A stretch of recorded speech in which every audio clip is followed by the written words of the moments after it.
Hello,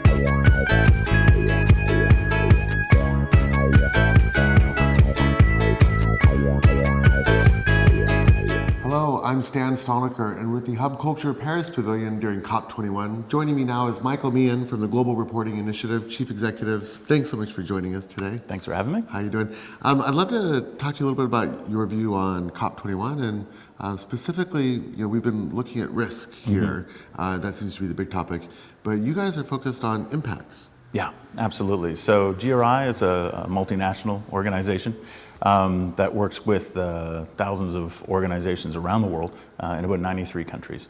And when we talk about sustainability, we're talking about much more than just environment or climate change, although it does include those things. We are looking at other risks and impacts for organizations such as human rights or child labor or inequity or pay or gender. All of these different things. And these are all part of the impacts of climate change. So when we work with companies or we work with dozens of governments around the world to put these types of things into their policy, these are the things that we're thinking about. It's not just about carbon and energy, it's about all of these other risks that are included in sort of the basket of climate change. I'm interested in how you guys go about calculating and trying to project what those impacts are going to be, but I imagine a lot of it must come from where the money goes. So foreign direct investment has a huge impact on all this. So how does foreign direct investment link into these impacts? Yeah, absolutely. So at COP here, and in the standard climate change dialogue, we talk a lot about the green funds, we talk a lot about climate finance and carbon capture and storage and funding renewables, and of course, these are all very, very important. But when you take a step back and you start thinking about how global finance really works, there are trillions of dollars of investment that move between developed and developing countries, emerging markets. And these emerging markets are the ones that will be bearing the brunt of a lot of the impacts of climate change around corruption and human rights and so on. So these are existing financial flows, and they are shifting right now in a very aggressive way, probably the most aggressive since 2009.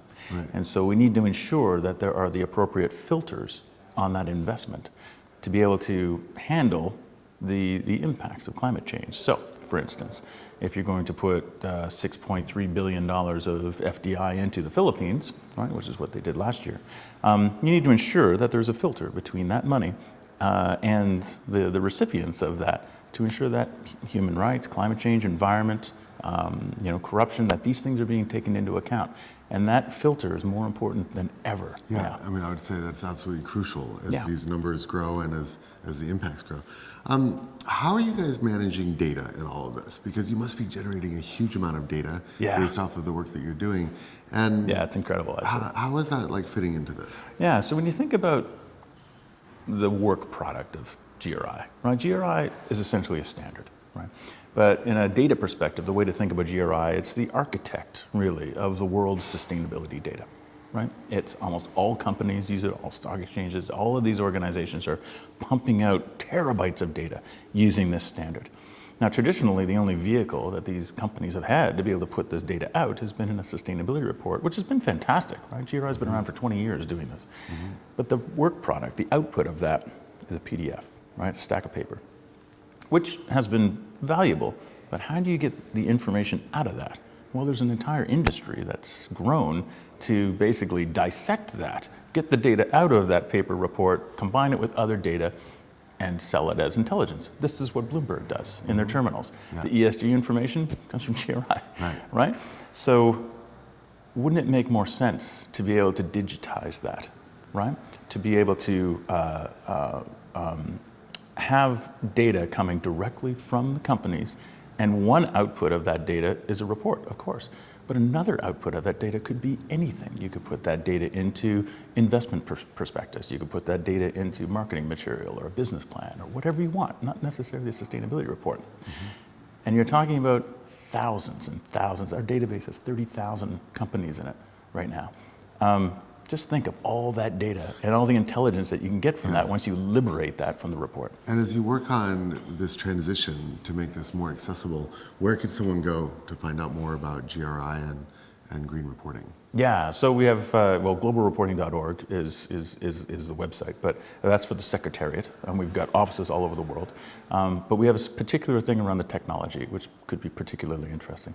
One of the things that we do at GRI is we advance the dialogue around these important issues, like climate change, but human rights and many others, right? Mm-hmm. And the future of where this is all going is a huge, huge piece of GRI. So what we do is we convene leading companies in the world. We all get together in these things called corporate leadership groups. And we talk about what do things look like in 10 years? What's the role of big data and technology? You know, how are we going to put this together? How are we going to build the platform, which is actually already underway? So we get these companies together to have a dialogue about this, and then we create solutions for the market.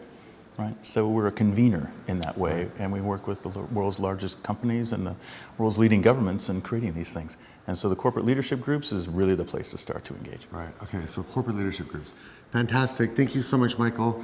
I'm Stan Stolniker at the Hub Culture Pavilion talking about the impacts of climate change, not just the risk, and where all this is going. Thanks so much. I can't wait to see some of that data hitting Twitter. It's going to look good. Thank you. Thanks a lot.